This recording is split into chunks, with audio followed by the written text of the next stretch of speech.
Forced to marry my twin's groom to save my foster mother, I endured his cruelty and mockery, but when the truth surfaced, I walked away, rebuilt my life, and returned stronger to expose every lie and take back my fate. After my twin sister ran away from her wedding, my biological parents used my foster mother's medical expenses as leverage, forcing me to marry in her place. I agreed. After the wedding, my husband treated me like I was after his money. He toyed with me, shared private photos with his friends, and even burned the legal protections I had secured for my adoptive mother. Whenever someone mentioned our marriage, his eyes filled with mockery.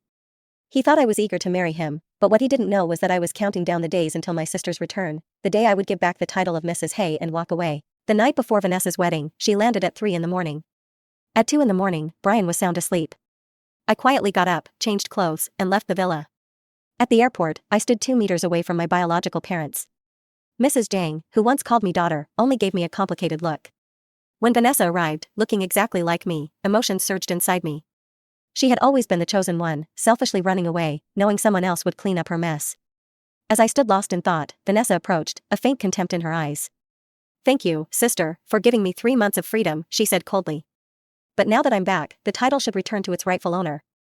Mr. and Mrs. Jang handed me a card and a confidentiality agreement.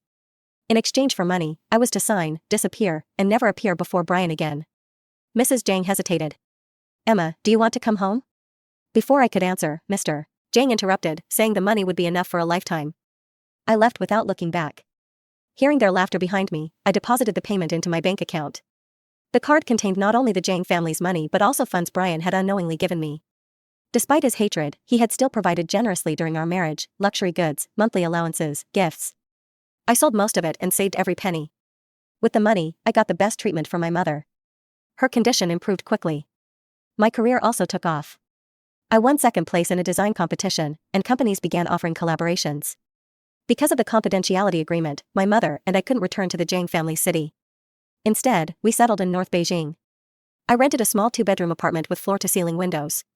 Life finally felt peaceful. Occasionally, social media would push Vanessa's updates to me.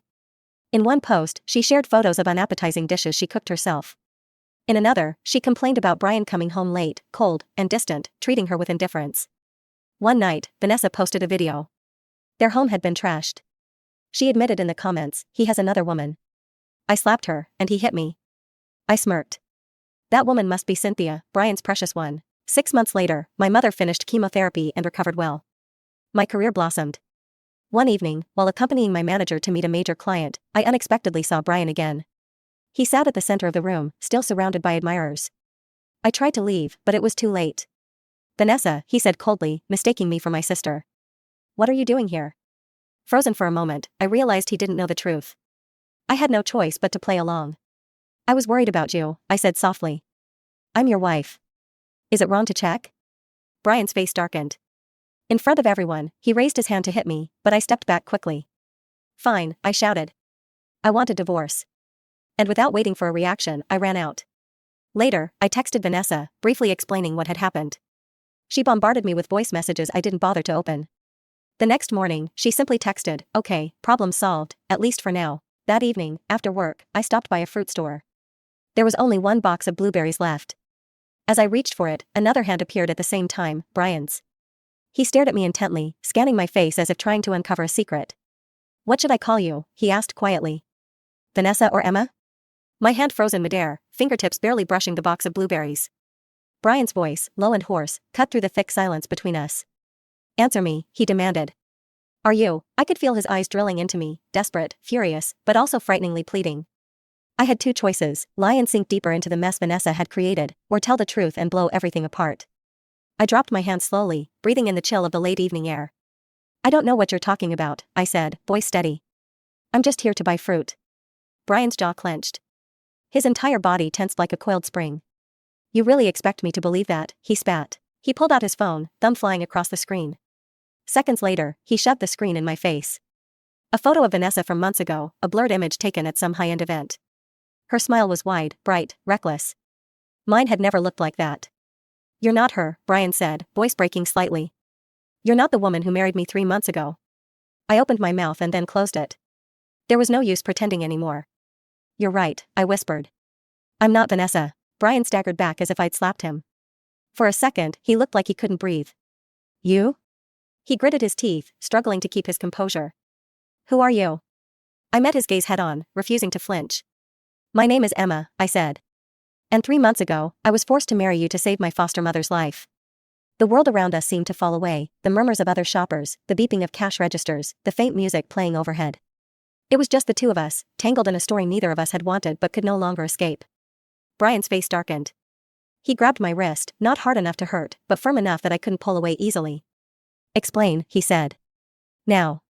And so I did. Standing there in the middle of a fluorescent-lit grocery store, I told Brian everything: how Vanessa had run away, how the Jang family had blackmailed me using my foster mother's medical bills, how I had stood at the altar in Vanessa's place, how I had endured his mockery, his contempt, his cruelty, all while counting the days until my twin returned and I could finally disappear. Brian didn't say a word the entire time. He didn't let go of my wrist either. When I finally fell silent, drained and breathless, he spoke in a voice so low I could barely hear it. Why didn't you fight back? Why didn't you tell me? Tears burned at the corners of my eyes, but I blinked them away. Because you would never have believed me, I said bitterly. You hated me from the first moment you saw me. And besides, it didn't matter who I was. All you wanted was someone to blame. Brian released me slowly, as if he was afraid he might break me if he held on too tightly. He stepped back, running a hand through his hair in frustration. He started, then stopped. For once, Brian Hay was speechless. I picked up the box of blueberries and turned away. I have nothing more to say to you, I said quietly. Goodbye, Brian. Without looking back, I left the store and him standing there among the ruins of all the lies we had been forced to live. But as the automatic doors slid shut behind me, I heard his voice, barely a whisper, almost lost to the wind. Emma, wait. I didn't. I kept walking, my heart pounding in my ears. It was over. It had to be. I thought that was the end. I thought I could close the door on that chapter of my life and never look back. But I had underestimated Brian Hay. 2 days later, he showed up at the entrance of my apartment building. I was coming back from the market, balancing 2 bags of groceries, when I saw him leaning against the black luxury car parked by the curb. His expensive suit was wrinkled, like he hadn't slept. The moment our eyes met, he straightened up. Emma, he said, his voice raw. I turned around immediately. Emma, wait, he called, running after me. I walked faster, heart racing, ignoring the curious stares from the security guards. I reached the elevator and jabbed the button frantically.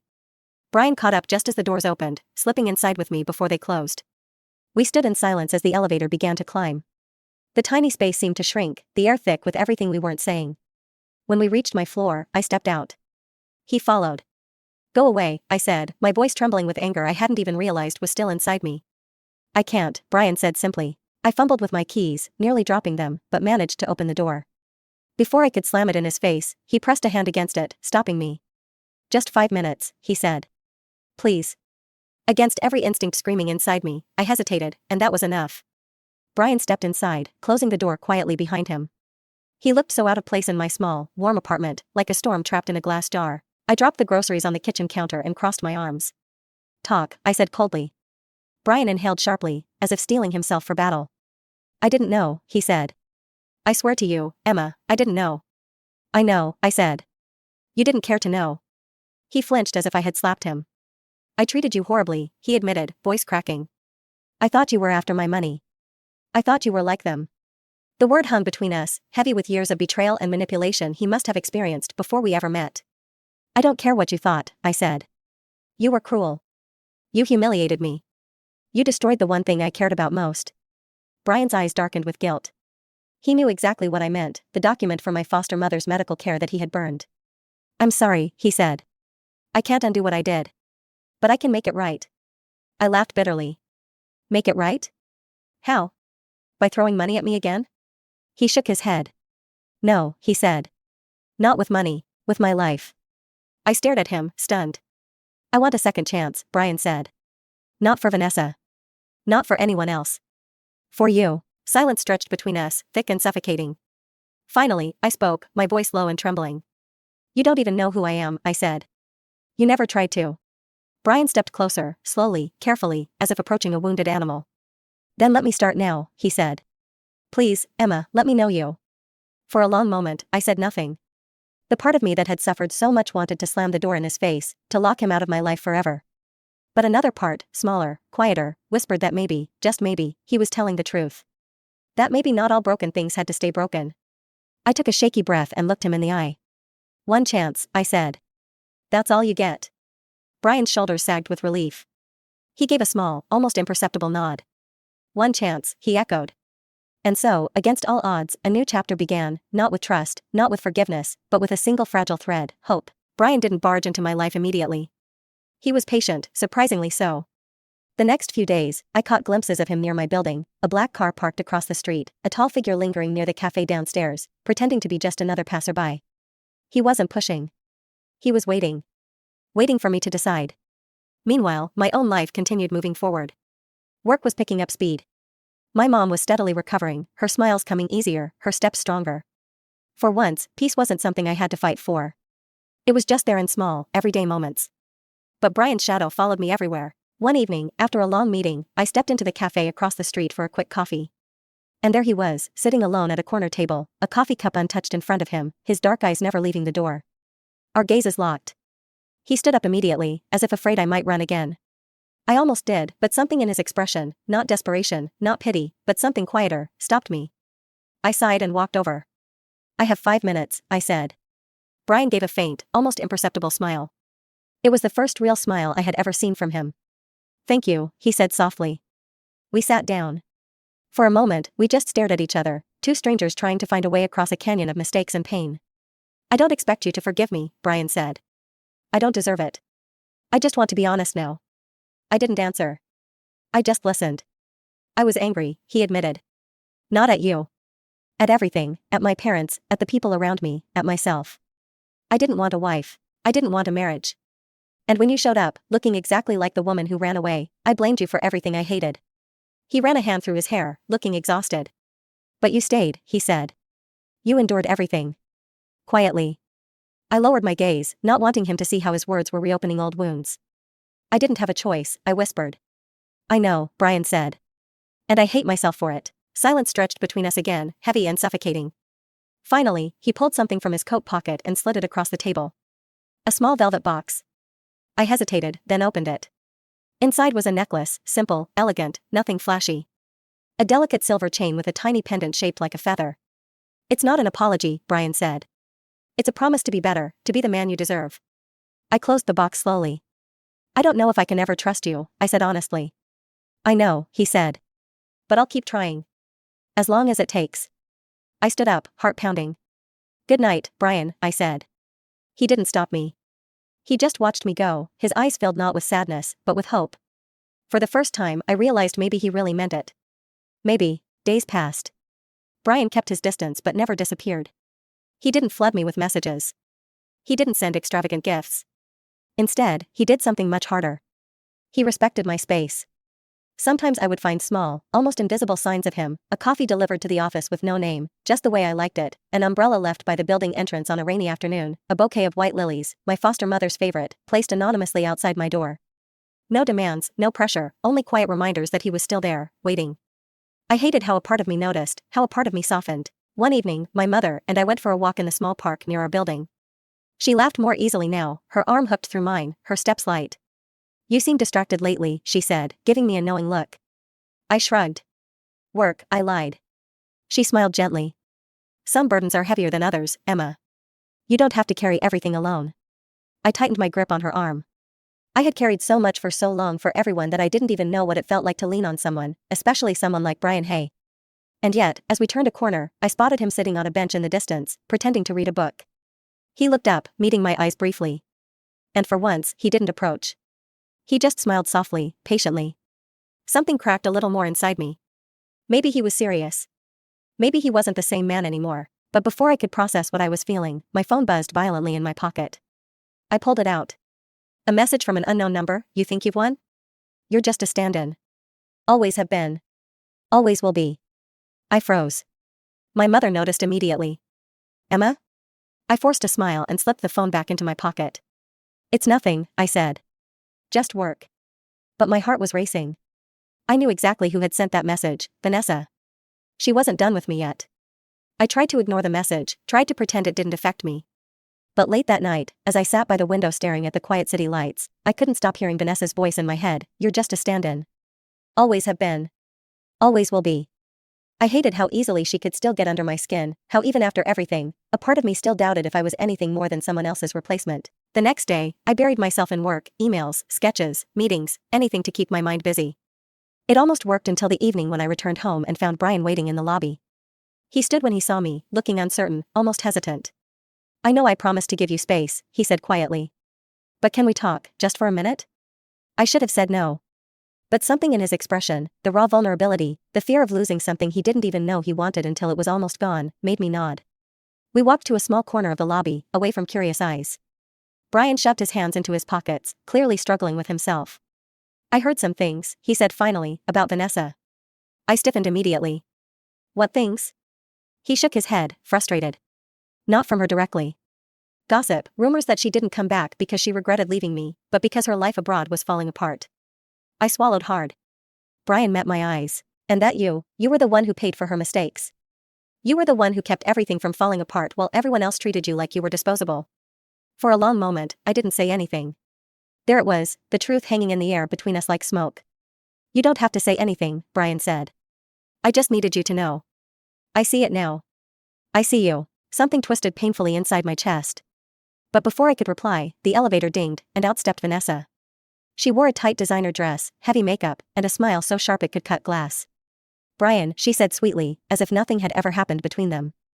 "As much as I hate to interrupt your little date, we need to talk." I felt his entire body tense beside me. Vanessa's eyes flicked toward me, dripping with disdain. "You can go now," she said to me, like I was the help. Brian didn't move. Neither did I. Vanessa's smile faltered slightly. She hadn't expected that. "I'm not going anywhere," I said quietly. Brian's hand brushed mine lightly, not a grab, not a pull, just a touch. A choice. He was choosing me. Vanessa's eyes darkened. And just like that, I knew this wasn't over. It was only beginning. Vanessa's smile sharpened into something cruel. "I wasn't talking to you," she said sweetly, her voice dripping poison. "I was talking to my husband." Brian's hand tightened slightly against mine. "I'm not your husband," he said coldly. "You gave up that right the moment you ran away." The lobby felt too small, too suffocating. The security guards at the front desk were pretending not to watch, but I could feel their eyes burning into us. Vanessa tilted her head, fake pity oozing from her expression. "Oh, Brian," she purred. "You really think she told you the truth?" She turned her gaze back to me, her eyes gleaming with vicious satisfaction. "You think you're so noble, Emma? The poor, tragic substitute who suffered so much?" She laughed softly. "Maybe you should tell Brian the whole truth about who you really are." My stomach twisted violently. Brian frowned, sensing the shift immediately. "What is she talking about?" I shook my head slightly. "She's lying." But Vanessa didn't stop. She pulled out her phone, swiping through a few screens before holding it up between us. There on the screen was an old photo. It was me, barely 16, standing in front of a rundown foster home, clutching a garbage bag full of clothes. The headline above the image was brutal: "Orphan girl abandoned again. Trouble follows wherever she goes." Brian's face paled slightly as he read it. Vanessa's voice was a whisper, but every word sliced through me like a knife. "She wasn't just poor, Brian," she said. "She was a reject, a girl no one wanted, bounced from family to family. Trouble, always trouble." I felt the blood drain from my face. The humiliation I had buried for so many years came roaring back, raw and merciless. Brian looked at me, confusion and pain swirling in his eyes. "Is it true?" he asked quietly. For a moment, I wanted to deny it, to run, to disappear before he could see all the broken, ugly parts of me. But I was tired of running, tired of hiding. I lifted my chin and met his gaze squarely. "Yes," I said. "Every word." Silence. Vanessa smiled triumphantly, convinced she had won. But then Brian did something neither of us expected. He reached out and took my hand again, tightly, firmly. "So what?" he said. Vanessa's smirk vanished. Brian turned fully to face me, his voice steady and clear. "I don't care where you came from. I care about who you are now." For the first time in years, I felt my throat tighten with tears I couldn't swallow. Vanessa stood there, stunned, as Brian led me away, past the lobby, past the onlookers, past the girl who had once had everything. And for the first time, it wasn't her world anymore. It was mine. Brian didn't let go of my hand until we were inside the car. The doors closed, the city lights a blur around us. For a long time, neither of us spoke. The silence wasn't uncomfortable. It was heavy, meaningful, necessary. Finally, Brian exhaled slowly. "Why didn't you tell me before?" he asked, not accusing, just wondering. I looked down at our intertwined hands. "Because I didn't want you to look at me the way they all did," I said quietly. "Like I was broken, like I was something to be pitied." Brian tightened his grip. "I don't pity you," he said firmly. "I admire you." I blinked at him, caught off guard. "You survived things most people wouldn't even understand," Brian continued. "And you still became you." His words were soft, but they landed like thunder inside my chest. For the first time, I believed him. Maybe he really did see me, not as a replacement, not as a burden, but as someone worth choosing. Hope stirred painfully in my heart, delicate and dangerous. But before I could let myself fall into it completely, reality slammed back into me. Brian's phone buzzed violently on the dashboard. He hesitated, then answered. Yes. His voice was cold, cautious. I couldn't hear the other side of the conversation, but I didn't need to. Brian's expression hardened with every second. His jaw tightened, his hand clenched into a fist. Finally, he ended the call with a clipped, "I'll handle it." He turned to me, his face grim. "My parents know," he said. My stomach twisted. "They want to see you," he added. "Tomorrow." I stared at him, heart pounding. "And if I don't?" Brian hesitated. "They'll come here instead." Of course they would. The Hay family wasn't used to being ignored. I leaned back against the seat, closing my eyes briefly. I had fought so hard to build a new life, and now the past was dragging me back into its claws. Brian reached out, gently tucking a strand of hair behind my ear. "I'll be with you," he said. "I won't let them hurt you." But even as he said it, we both knew, some wounds couldn't be protected against. Some battles I would have to fight on my own. Tomorrow, I would face the Hay family. Tomorrow, I would have to prove, not just to them, but to myself, that I was no longer the girl no one wanted. I was Emma, and I wasn't running anymore. The next morning, I dressed carefully, simple, neat, strong. No armor, no mask, just me.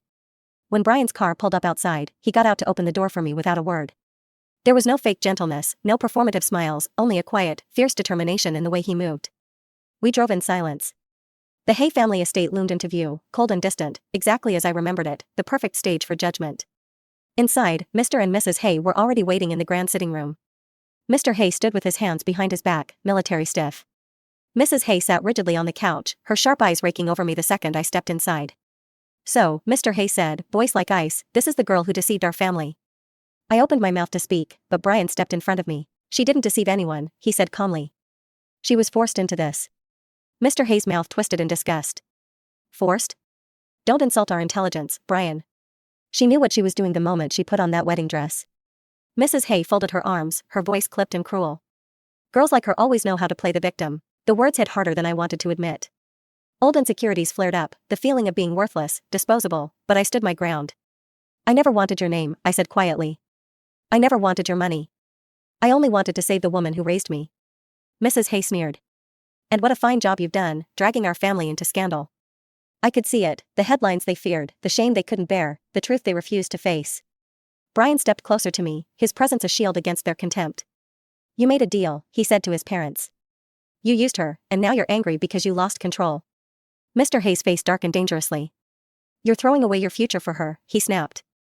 Brian didn't even hesitate. "I'm choosing her," he said. "For the first time in my life, I'm choosing someone who didn't demand anything from me." I felt my heart crack open painfully at his words. But Mr. Hay wasn't finished. "You think you know everything?" he hissed. "You think this little orphan is some innocent flower?" He threw a thick manila envelope onto the coffee table. "Go ahead. See what she's hiding." I stared at it, frozen. Brian hesitated, then picked it up and opened it. His face paled almost immediately. I stepped forward, forcing myself to look. Inside were documents, court records, foster reports, school expulsions, minor criminal offenses, a trail of every mistake, every failure, every ugly moment from my past. Things I had fought so hard to bury. Things I had fought so hard to survive. I could barely breathe. Brian turned to look at me, the file trembling slightly in his hands. "Emma," he said softly, and in that single word, I heard it, not judgment, not disgust, but grief, for me. He set the envelope down carefully, like it was something poisonous, and pulled me gently into his arms. He held me there in front of the people who wanted me broken and whispered into my hair, "I don't care. None of that matters to me." I buried my face against his chest, fighting the tears threatening to spill. Mr. Hay's voice cut through the moment like a blade. "If you walk out with her, Brian, you're no longer our son." Silence. The world seemed to stop. Brian leaned back, looking me in the eyes. "I made my choice," he said. Then he turned to his parents, his voice steady and clear. "I'd rather build a new family with someone I love than stay in a house built on lies." Without another word, he took my hand. Together, we walked out of the Hay estate, out of their world, into whatever future we could carve for ourselves, no matter how uncertain, no matter how fragile. We chose each other. Finally, for a while, it felt like peace. Real peace. Brian and I moved into a small apartment together, nothing like the sprawling mansions he had grown up in, but it was ours. Quiet mornings, coffee shared between smiles, late nights talking about dreams we were too afraid to say aloud before. I had almost started to believe that we could leave everything behind, that the past was done clawing at us, but some ghosts refused to stay buried. It happened on an ordinary Thursday. I came home from work, arms full of fresh groceries, humming under my breath, only to find the door to our apartment slightly ajar. My heart stopped. I pushed it open carefully. Inside, everything was trashed, drawers yanked out, cushions torn apart, glass shattered across the floor. And at the center of it all, scrawled across the living room wall in bright red spray paint, were two words: stolen life. I stumbled back, bile rising in my throat. Footsteps sounded behind me. Brian. He took one look at the scene and immediately pulled me behind him protectively, scanning the apartment for any remaining threats. But whoever had done this was already gone. The police came. Statements were taken. Photos snapped. But deep down, I already knew. It wasn't random. It wasn't about money. It was about me. Later that night, after the police left, Brian paced the small living room, furious and restless. I'll find out who did this, he promised. But we both already knew the answer: Vanessa. She wasn't just angry anymore. She was desperate. She had lost everything she thought was hers by right: Brian, the hay name, the life of luxury. And in her mind, I was the thief who had taken it all. I sat on the edge of the bed, staring at the wreckage of our once safe little world, feeling exhaustion seep into my bones. Maybe it would never end. Maybe no matter how far we ran, the past would always find us. Brian knelt in front of me, taking my hands in his. We'll fix this, he said fiercely. We'll rebuild again and again if we have to. His conviction should have made me feel better. Instead, it scared me because I wasn't sure how many more times I could break and still put myself back together. I don't want you to lose everything because of me, I whispered. Brian cupped my face, forcing me to meet his eyes. I didn't lose anything, he said. I found you. Tears burned behind my eyes, but I blinked them away. Before I could answer, his phone buzzed again. Another unknown number. Another message. This time it was a photo: Vanessa standing in front of another courthouse, holding what looked like official papers. If I can't have him, neither can you. Let's see if you survive court, little thief. My blood ran cold. Vanessa wasn't just lashing out now. She was preparing to destroy us completely. And this time, she wasn't playing games. The summons arrived 2 days later, official, cold, heavy. Vanessa had filed a lawsuit for defamation. She accused me of stealing her marriage, damaging her reputation, ruining her future, every lie she could think of, neatly typed on expensive legal paper. I sat at the kitchen table, the letter trembling in my hands. Brian stood behind me, reading over my shoulder, his rage simmering just below the surface. We'll fight it, he said immediately. I'll get the best lawyers. We'll destroy her in court. But I shook my head. I don't want a war, I whispered. I just want it to end. Brian crouched beside me, resting his forehead against my arm. I'm so sorry, he murmured. For everything. We both knew the truth. This wasn't just about Vanessa's bitterness. It was about all the people who had once looked at me and seen nothing worth fighting for. But Brian fought for me, with me. And I realized I wasn't that abandoned girl anymore. I wasn't someone who needed to run. I was someone who could stand and fight and win. The courtroom was packed the day of the hearing: journalists, onlookers, everyone hungry for scandal. Vanessa sat across from me, dressed impeccably, her smile sweet and poisonous as ever. But I wasn't the same girl she remembered. When I took the stand, I told the truth. All of it: how I had been forced into the marriage, how I had lived under a false identity to protect my foster mother, how I had survived humiliation, cruelty, and betrayal, and still chose to walk away quietly. The judge listened intently. The room was silent. And when it was over, when the verdict came down, Vanessa lost. Her lies collapsed under the weight of the truth. The court dismissed her claims. Brian's lawyers filed a counterclaim for damages. Vanessa would walk out not just humiliated, but ruined. And I walked out free. Really, truly free. Outside the courthouse, Brian was waiting. The afternoon sun caught in his hair, casting golden light around him like a promise. He smiled, not the arrogant smirk I once knew, but something softer, something real. Without a word, he opened his arms. I stepped into them. And for the first time, it felt like I was stepping into my life, not someone else's shadow, not someone else's leftovers. My life, ours. Brian pulled back just enough to look at me, his hand brushing my cheek. I love you, he said simply. No lies, no contracts, no pasts. I smiled, tears blurring the world around me. I love you, too, I whispered. We didn't need witnesses. We didn't need promises made in desperation. We had each other. And finally, that was enough.